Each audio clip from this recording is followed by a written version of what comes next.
Innal hamdalillah nahmaduhu wa nasta'inuhu wa nastaghfiruh wa na'udzu billahi min syururi anfusina wa min sayyiati a'malina may yahdihillahu fala mudilla lahu wa may yudlilhu fala hadiya lahu asyhadu an la ilaha illallah wahdahu la syarika lahu wa asyhadu anna muhammadan abduhu wa rasuluh Allahumma shalli ala Muhammad wa ala ali Muhammad amma ba'd. Bapak Ibu, adik-adik yang dirahmati Allah, mari kita bersyukur kepada Allah karena rahmat dan nikmatnya saat ini kita masih diberi sehat, diberi sempat sehingga bisa hadir di majelis kajian tafsir saat ini. Kita masih mengkaji di ayat sama dengan Sabtu yang lalu, karena kemarin baru dibahas yang inti dari yang diharamkan dan disebutkan dalam Al-Quran. Nanti akan ada kajian lanjutan yang berkaitan dengan yang lain. Qul, katakanlah, la ajidu fima uhiya ilayya muharraman, tidaklah aku peroleh dalam wahyu yang diwahyukan kepadaku sesuatu yang diharamkan, ala ta'imin yat'amuhu, bagi orang yang hendak memakan. Jadi yang diharamkan berkaitan dengan makanan.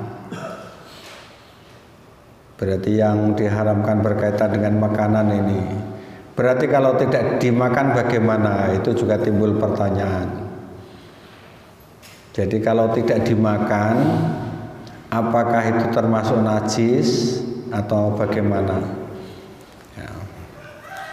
Karena ini perlu digarisbawahi. Jadi yang diharamkan berkaitan bagi orang yang hendak makan. Jadi untuk dimakan, jadi berkaitan dengannya untuk dimakan, itu tidak ada wahyu yang diharamkan kecuali ayyakuna daman.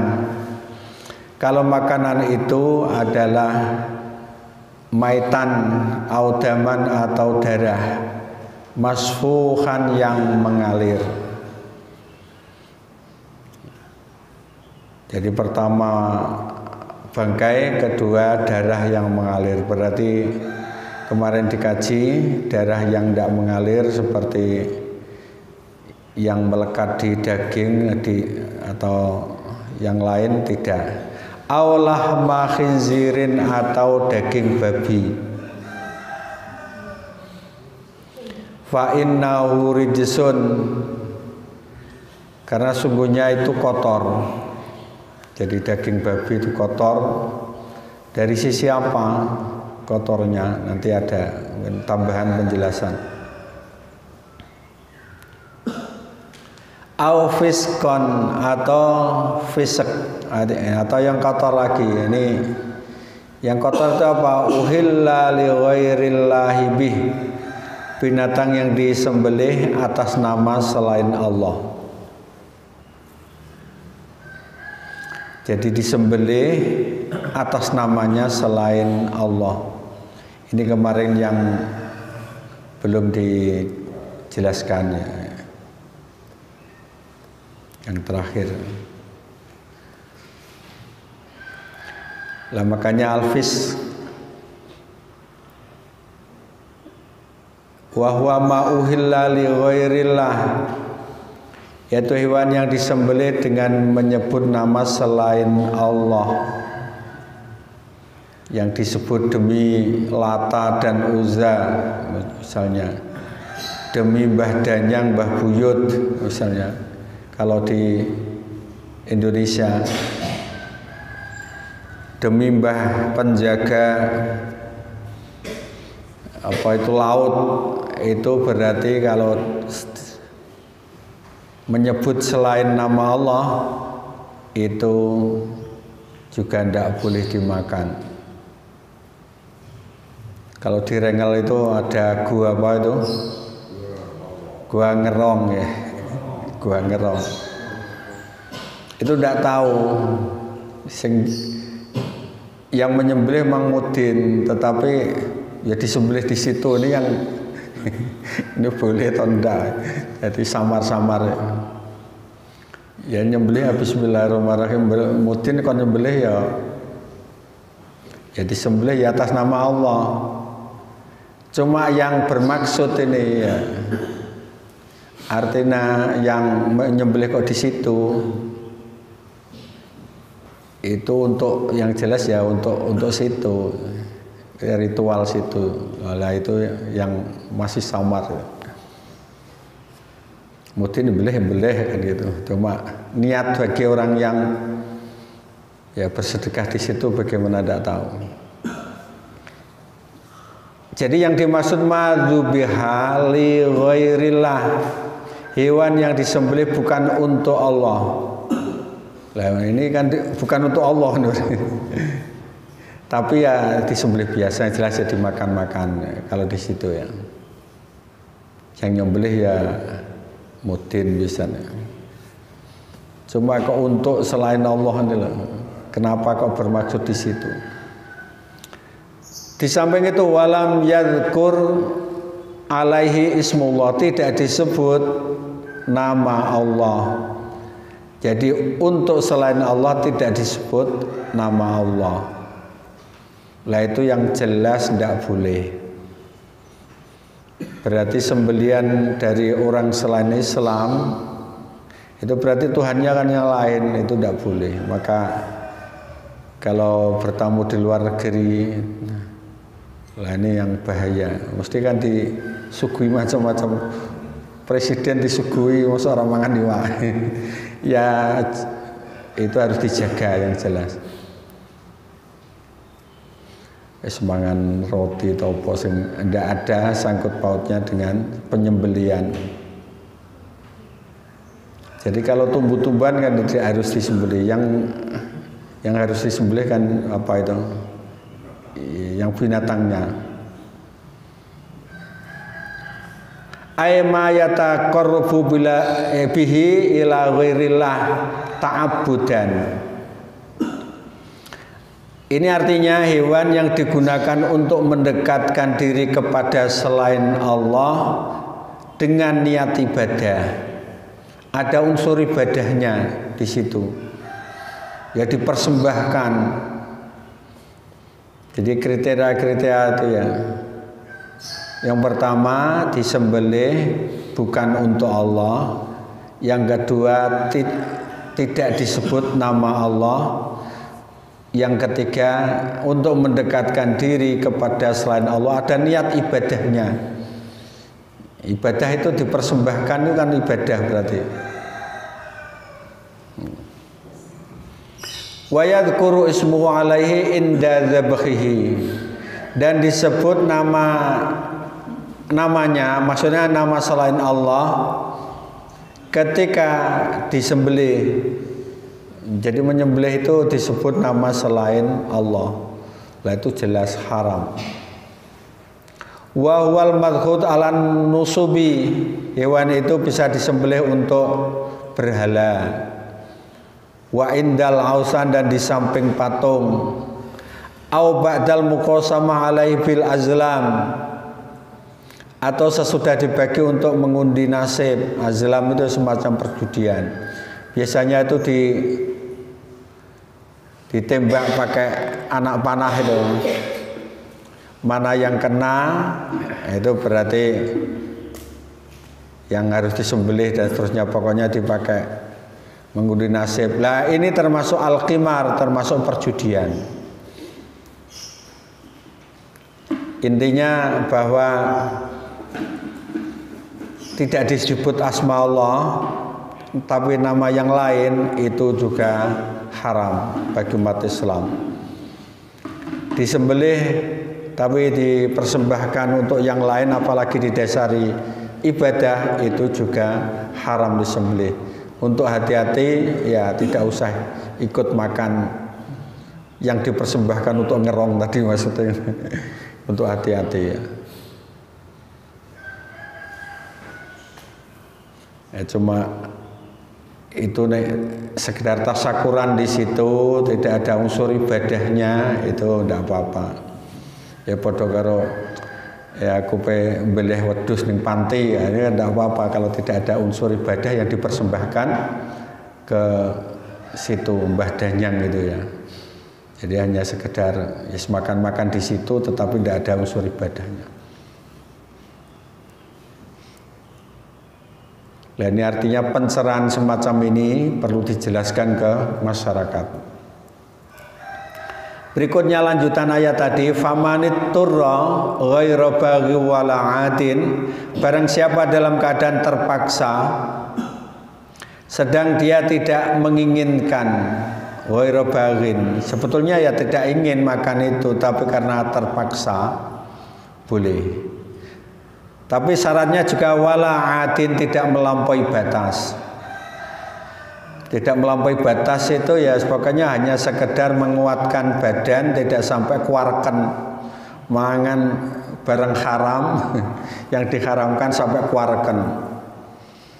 Adanya hanya babi, tidak ada makanan yang lain. Hanya ada babi, ya babi sekedar itu makan biasa satu piring ya sekedar untuk hidup, karena menjaga kehidupan itu juga wajib. Ya kira-kira ya setengah piring itu sampai. Untuk makanan orang kirim doa itu dimakan boleh juga. Kirim doa itu pembahasannya. Ya orang meninggal, ya dimakan gimana? Ya itu memang ada perselisihan yang jelas ya. Jadi ada perselisihan itu wong nek tuku daging itu pasar. Jadi yang bermasalah itu sebetulnya ya cara kalau Sarah ya, jadi acara-acaranya itu.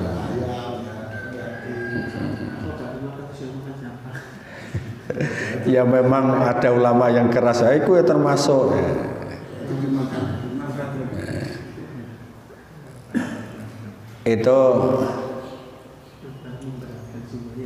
Itu kalau saya pribadi ya, jadi lebih mengikuti itu ndak sampai ke haram ya.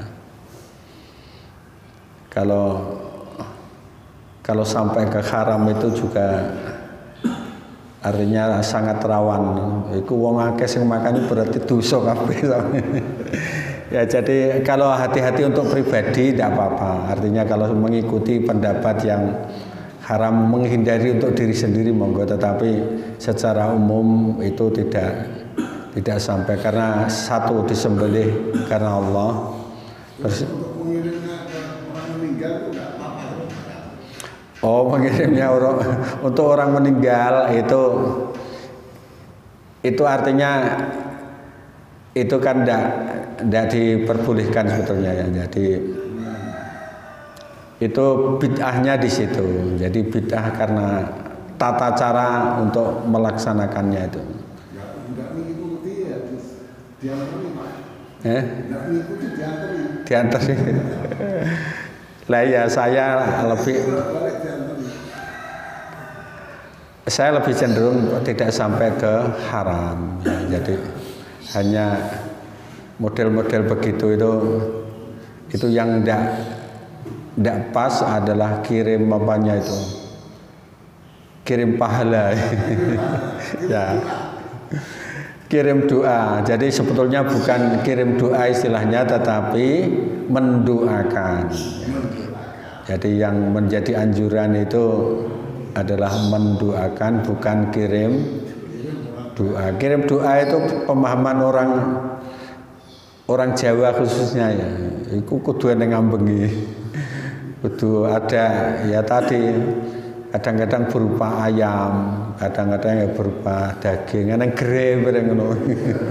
Kudu ning apa mene kanggo mati.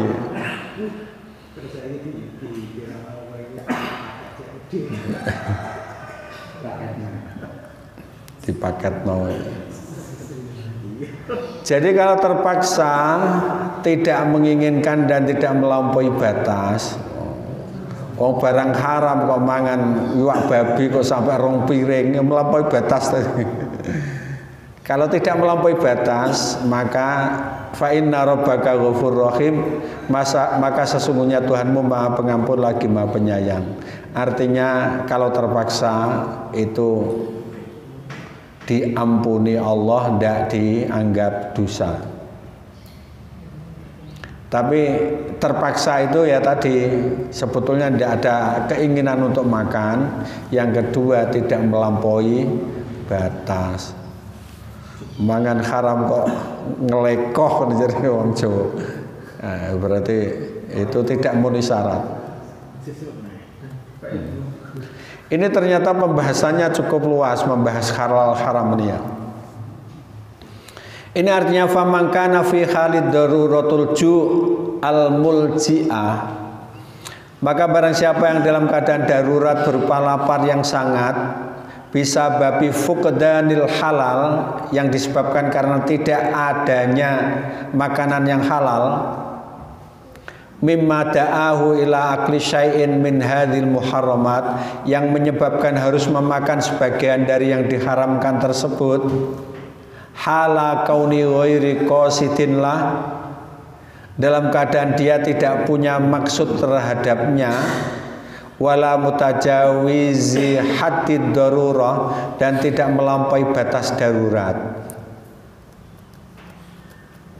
maka fa innallaha yaghfiru lahu wa yarhamuhu, maka sungguhnya Allah mengampuninya dan merahmatinya. Tidak apa-apa makan haram karena darurat, itu sebagai rahmat dari Allah dan diampuni. Kenapa? Karena hifadzun an haqqil hayati, karena untuk menjaga hak hidup. Jadi manusia itu ada kewajiban untuk menjaga hak hidup, hak sehat. Jadi ada kewajiban. Makanya jangan dihabiskan malam untuk sholat terus tanpa ada istirahat, karena tubuh juga butuh istirahat supaya tetap sehat, akhirnya tetap hidup. Maka fala yu'akhidhuhu, maka Allah tidak menyiksanya bi'akli ma yasuddu bihir ramqa, karena memakan demi menutupi kebutuhan yang mendesak. Ar-ramqa itu suatu kebutuhan tapi yang mendesak. Wa yadfa'u anna dararul halali, dan menghindari darurat yang menghancurkan. Jadi menjadi sakit yang parah atau sampai mati itu boleh. Intinya hifadzan an haqqil hayah, untuk menjaga hak hidup. Al-khulasah, kesimpulannya, innal ghurda min hadhil ayah al-karimah, sesungguhnya tujuan dari ayat yang mulia ini ar-raddu al musyrikin, yaitu menjawab kaum musyrikin alladzina bata'u tahrimal muharramat, yang telah mengada-ada dalam mengharamkan perkara yang haram, ala anfusihim, untuk diri mereka sendiri, bi'araihim al-fasidah, dengan mendasarkan pikiran-pikiran atau pendapat-pendapat mereka yang rusak, fasidah.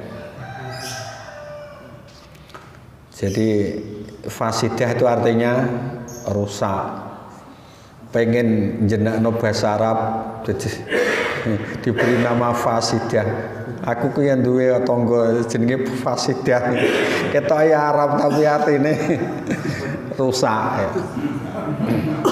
Makanya kalau menamakan Arab itu ditanyakan apa artinya. Wong bocah kok dijenakno rusak gitu.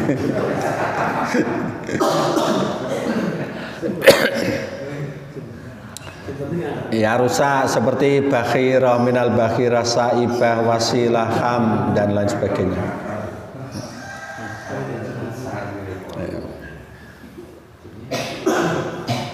Jadi ini dulu akan orang Arab jahiliyah mengharamkan yang berbau bakhirah dan seterusnya ini karena dianggap punya jasa atau pantangan-pantangan tertentu yang dianggap telah berjasa atau yang lain macam-macamnya yang terkenal itu tadi.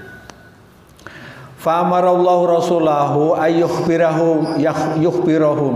Lalu Allah memerintahkan kepada Rasulnya agar memberitahu mereka annahu la yajidu fima auhallahu ilaih, bahwa dia tidak menjumpai pada apa yang diwahyukan Allah kepadanya, anna dzalika muharram, bahwa itu diharamkan. Wa inna ma harrama arba'ata asya, sesungguhnya yang diharamkan hanya 4 perkara, yaitu maitah, bangkai, wadam al-masfuh, darah yang mengalir, walahmal khinzir, dan daging babi, wa ma uhilla li ghairillahi bih, dan binatang yang disembelih dengan menyebut selain Allah. Jadi Nabi itu disuruh mengumumkan, saya ini tidak menjumpai dari wahyu Allah yang diberikan kepada saya ini haram kecuali 4 hal ini. Berarti kesimpulannya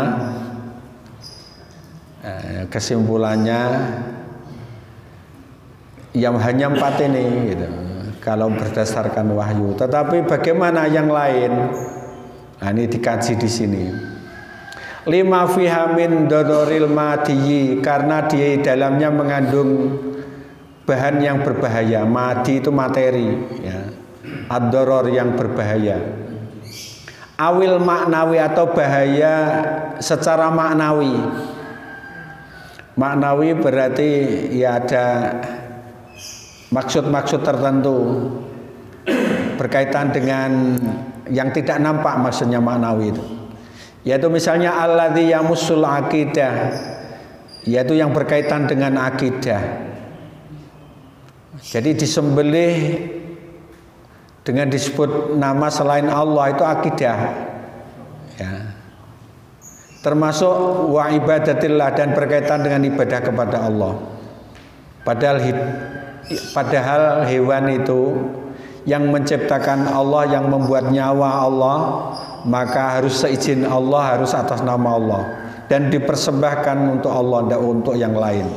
Berarti itu secara maknawi, ya, itu merusak akidah. Jadi menyembelih dan tidak didasari akidah yang lurus, itu berarti penyembelihan menjadi haram. Padahal aslinya sama. Ini yang dimaksud dengan maknawi. Wali anna luhumaha khabisah, dan karena dagingnya itu buruk. Jadi sebabnya ada penyebab materi, ada maknawi, termasuk ada segi dagingnya buruk, itu seperti maitah, bangkai. Bangkai itu kan ya tidak layak untuk dikonsumsi, apalagi yang sudah lama.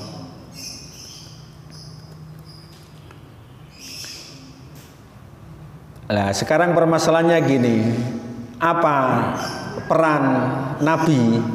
Wa min mahami hadzan nabi ibahatut thayyibat wa tahrimul khaba'is.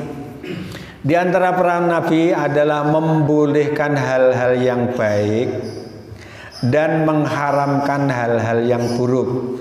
Ini yang menjadi dasar untuk menentukan hukum. Ya. Dalilnya surat Al-A'raf ayat 157. Wa yukhillu lahumut thayyibat. Peran Nabi itu menghalalkan yang baik-baik. Wa yukharrimu alaihimul khaba'is, dan mengharamkan bagi mereka segala yang buruk. Oh, berarti Nabi itu juga punya fungsi mengharamkan sesuatu yang buruk.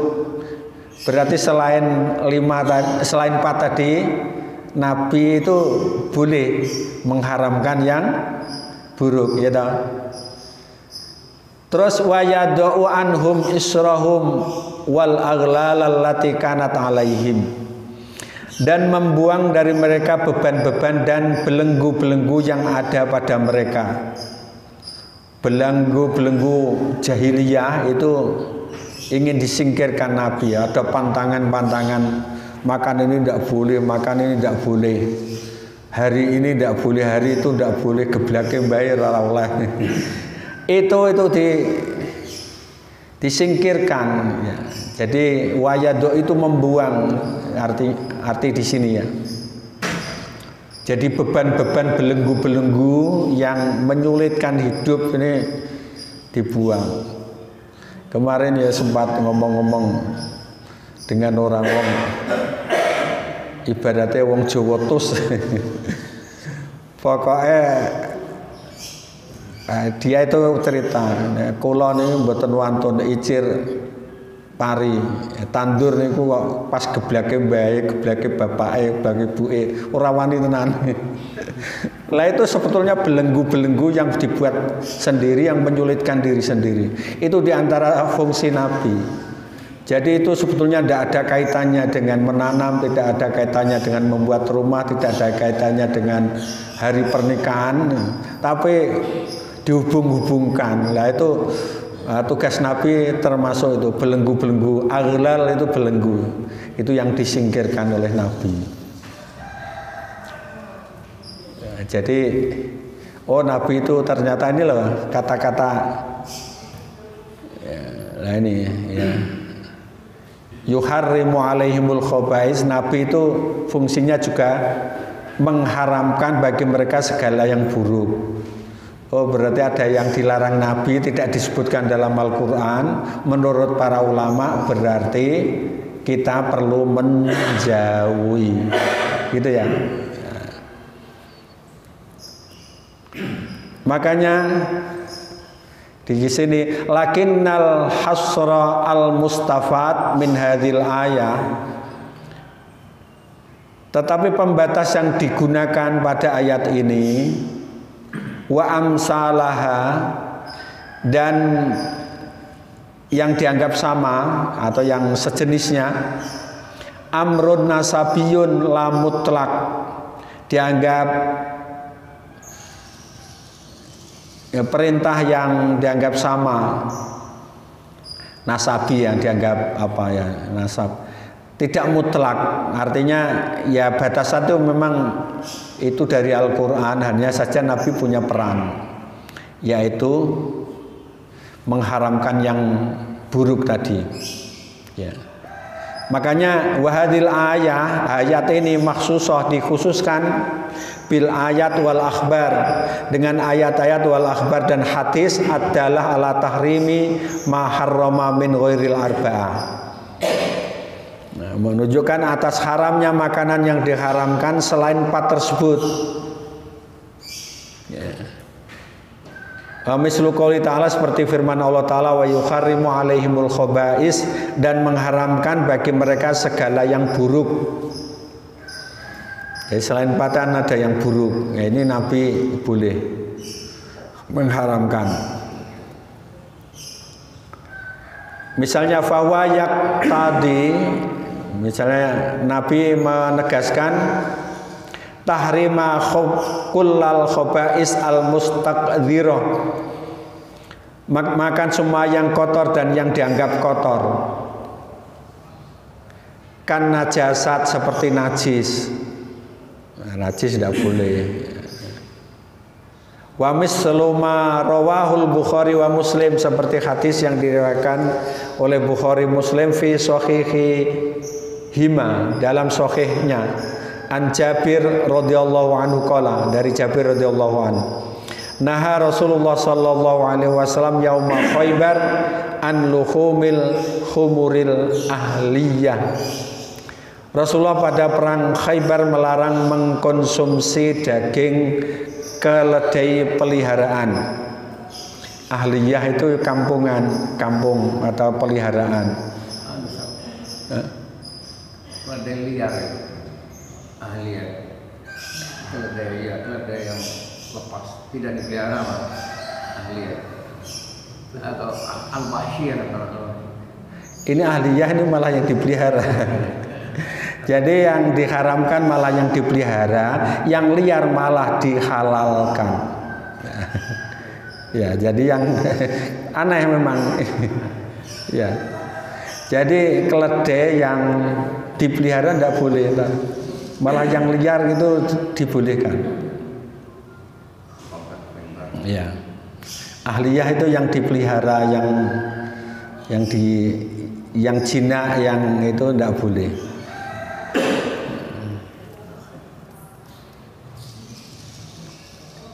Termasuk ya ini pertama keledai ahliyah ya, khumuril ahliyah. Ya jadi di fikih itu ternyata juga begini. Jadi keledai yang jinak itu malah diharamkan, tapi yang liar malah boleh. Wa ma ruwiyahu an Abi Sa'labah al-Khushani, dan dari yang diriwayatkan dari Abu Sa'labah al-Khushani, anna Nabi sallallahu alaihi wasallam naha an akli kulli dzinabin minas siba. Rasulullah melarang makan semua binatang buas yang bertaring. Ya, tidak disebutkan oleh Al-Qur'an, tetapi Nabi punya peran tadi, yukharribul khaba'is. Nah, berarti yang dilarang ini dianggap Nabi itu perkara yang kotor. Wa fi riwayat Ibnu Abbas, dari riwayat Ibnu Abbas, wa akli kulli dzi mikhlabin minat thair, dan memakan semua burung yang mempunyai cengkeraman. Iya, cengkeram ya. Mikhlab. Cakar tapi bisa mencengkeram.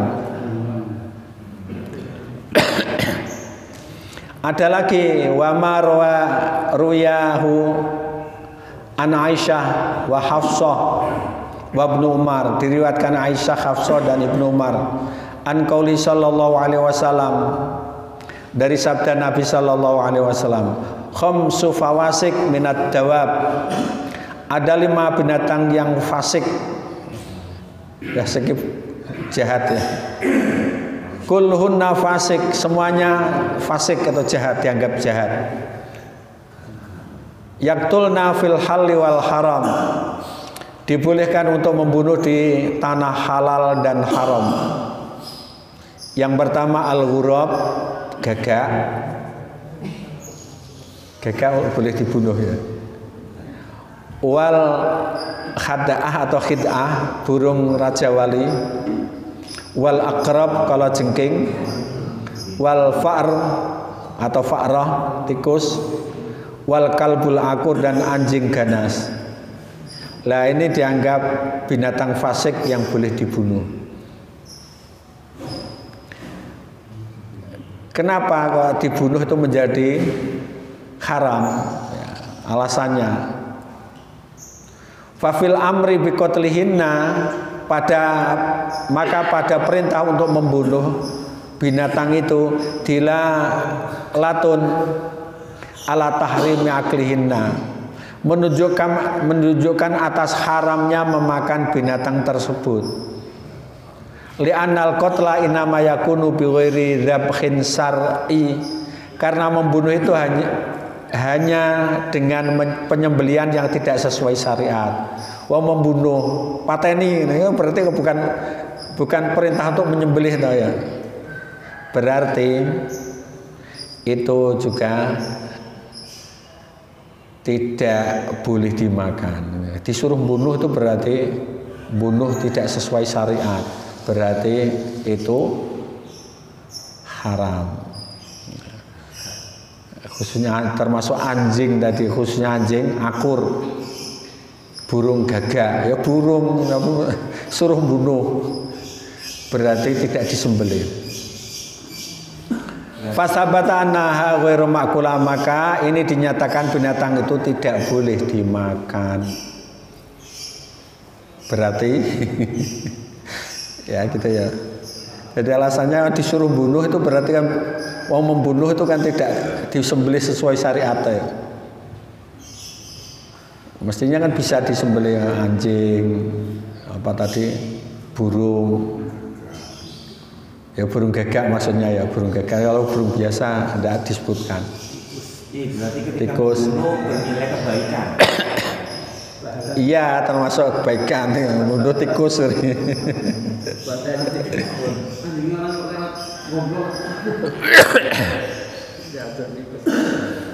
Cuma ada yang mengatakan membunuh dengan cara meracun iki ya padha karo menyiksa. Nah, ini sing ora oleh iki. Nek ra diracun ya wangel. Ya tikus kan angel yang membunuhnya. Tapi yang namanya membunuh kan juga menyiksa. Ya menyiksa tapi kan langsung mati maksudnya. Jadi membunuh itu kalau tadi yang disebutkan boleh. Ini kalau jengking rat bunuh ya bisa nyokot, membahayakan. Ya. Sekarang wa khassasa Syafi'iyah al-ayat aidon. Asy-Syafi'iyah memberi kekhususan ayat ini juga bima ruya anhu sallallahu alaihi wasallam qala. Berdasarkan hadis yang diriwayatkan Nabi bahwa beliau telah bersabda,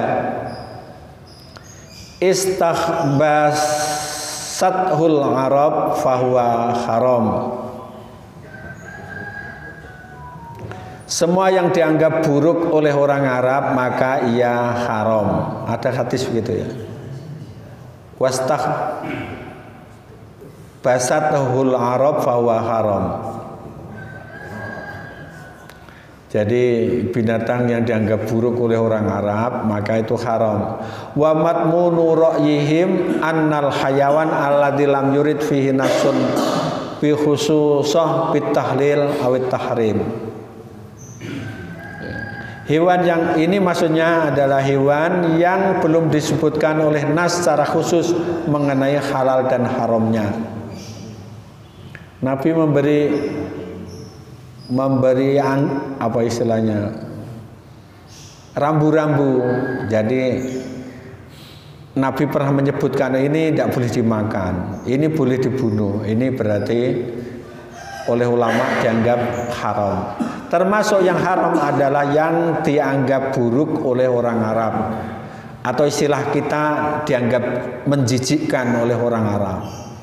Itu dianggap, itu juga termasuk haram.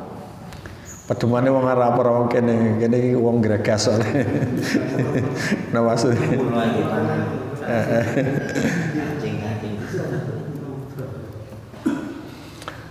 Walam yu'mar bi qatlihi, padahal tidak diperintahkan untuk membunuh. Walam yanha an qatlihi, termasuk tidak ada larangan untuk membunuh, tidak ada perintah untuk membunuh. Fa inistatabathul arab, maka jika dianggap baik oleh orang Arab, fahuwa halal. Wa inistakhbasathul arab fahuwa haram. Maka jika dianggap buruk oleh orang Arab atau dianggap menjijikkan oleh orang Arab maka itu haram. Ya dalilnya tadi ya. Dalilnya wa yukhillu lahumul khaba'is wa yukhillu lahumut thayyibat wa yuharrimu alaihimul khaba'is. Jadi Nabi itu boleh menghalalkan bagi mereka segala yang baik dan mengharamkan segala yang buruk. Ini dalilnya. Surat Al-A'raf ayat 157. Oh, ternyata selain yang disebutkan tadi itu Nabi boleh begitu ya, boleh menentukan. Intinya yang disebutkan Nabi itu baik maka halal, yang tidak disebutkan, yang disebutkan itu buruk Nah, itu berarti haram.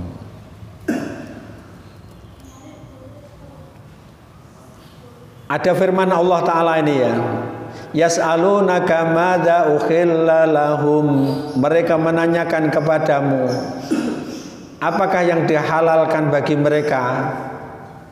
Kul, katakanlah, ukhillu lakumut thayyibat, katakanlah dihalalkan bagimu yang baik-baik. Nah, ya. Jadi Nabi itu loh disuruh jawab yang dihalalkan yang baik-baik. Kalau mereka berkata walaisal murad bit thayyibuna al halal, yang dimaksud baik di sini bukan halal, jadi tidak harus halal. Artinya tidak disebutkan halalnya. La makna lahu, karena baik itu tidak bisa dimaknai halal. Tetapi ya ada yang mengatakan ya diantaranya halal bisa, tetapi tidak sama sebetulnya, baik dan halal tidak sama.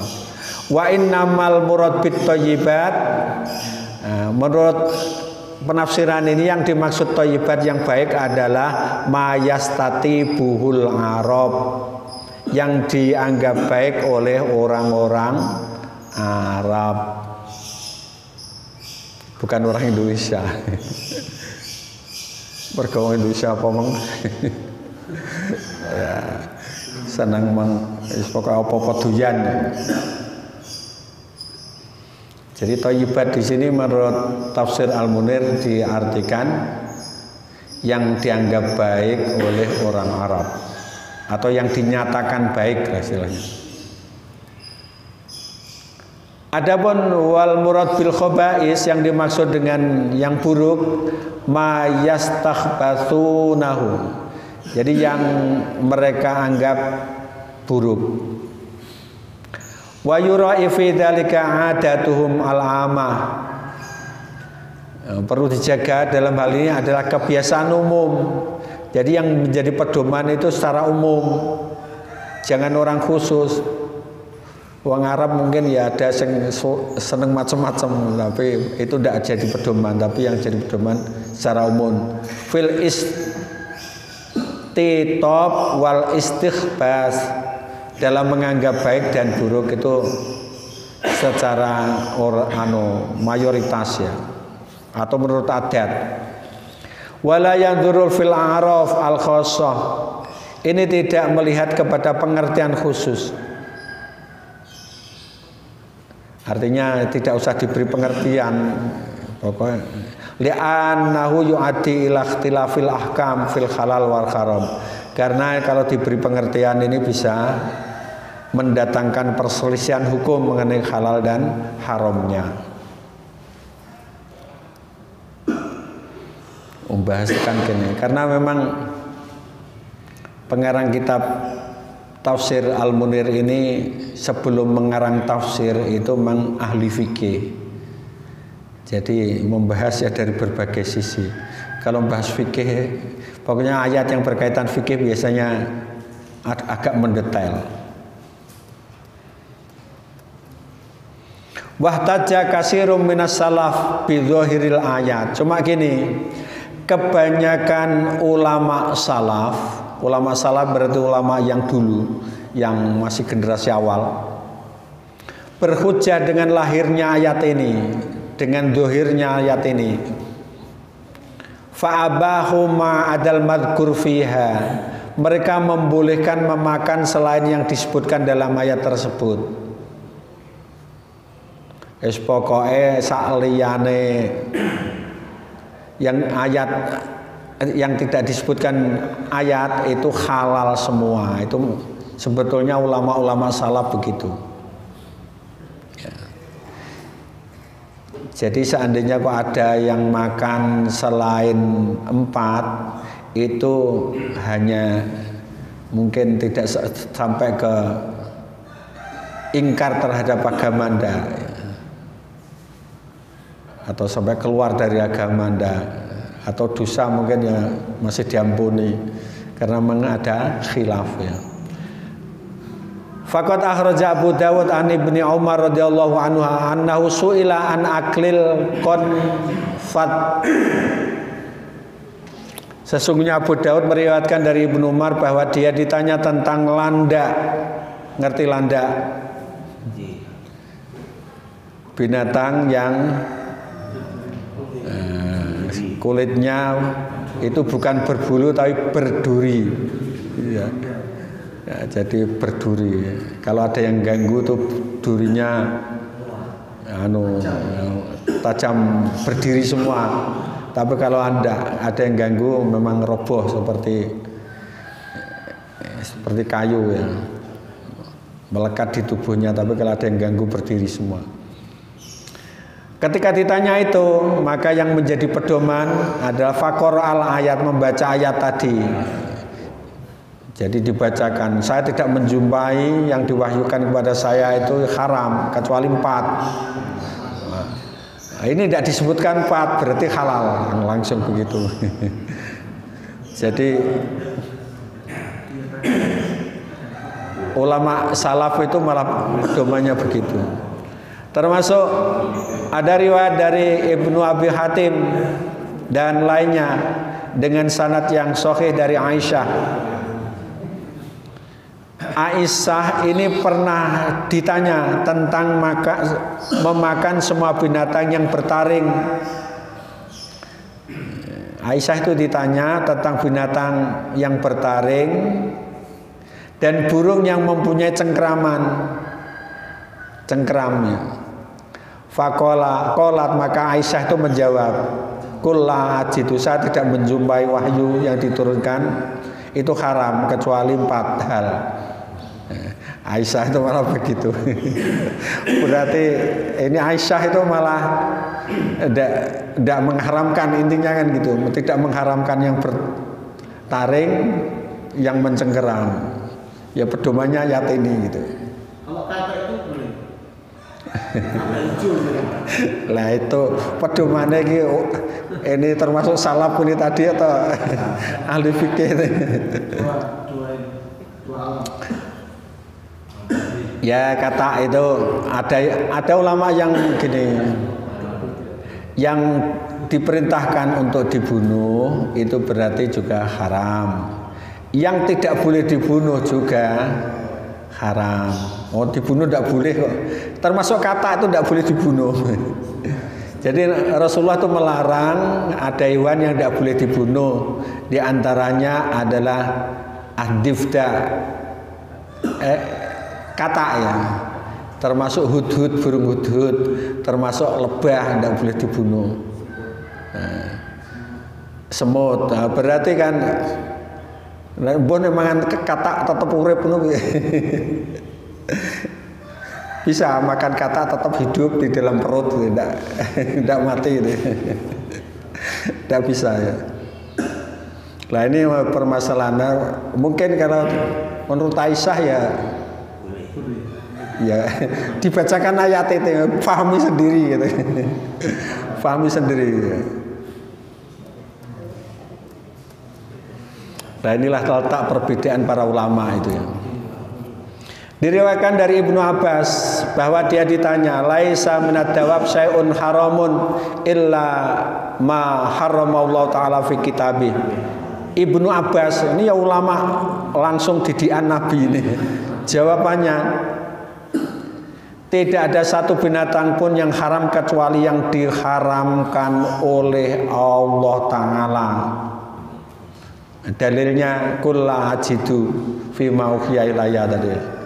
Saya tidak menjumpai ayat yang diwahyukan kepadaku itu diharamkan kecuali 4. Ibnu Abbas nih.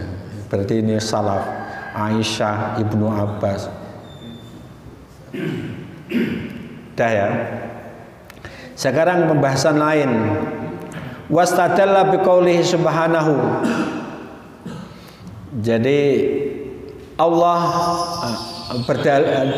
berdalil dengan firman Allah, ala ta'imin yat'amuhu, atas ta'imin itu orang yang makannya. atas orang yang hendak makan yata'amuhu untuk dimakannya. Kata-kata itu ala annahu innama harrama minal maitah ma ya'ti fil aklu minha, bahwa sesungguhnya Allah mengharamkan dari bangkai apabila hanya untuk dimakan. Jadi bangkai itu hanya untuk dimakan karena ada kata-kata ala ta'imin yata'amuhu. Berarti kalau tidak dipakai makan, tidak untuk dimakan berarti ya tetap boleh. Maka falam yatanawal al-jidal al-madbu wasya'ra wa nahwa. Maka yang tidak termasuk haram adalah kulit yang disamak, bulu dan lainnya. Kulit yang disamai, kulit yang dicuci dengan dedaunan sehingga sudah bersih. Itu disamak namanya. Kulit binatang. Meskipun dari bangkai ya. Faqad fahiman Nabi sallallahu alaihi wasallam minan nizamil karim dalik minan nazmi al karim dalik. Sesungguhnya Nabi telah faham tentang aturan yang mulia ini. Jadi Ahmad dan lainnya meriwayatkan dari Ibnu Abbas berkata, matat syatun, ini ada cerita. Ada kambing mati li Saudah, milik Saudah binti Zam'ah. Cuma ada riwayat lain, wa fi riwayatin li Maimunah, kambing ini milik Maimunah. Lah ketika ada kambing mati, ini Rasulullah itu bersabda, lau akhadtum maskaha, mengapa kamu tidak mengambil kulitnya? Maskaha itu artinya jildaha. Faqalat, maka Maimunah atau Saudah ini tadi bertanya, na'khudu miskasyatin qad matat, apakah boleh kami mengambil kulit kambing yang telah mati?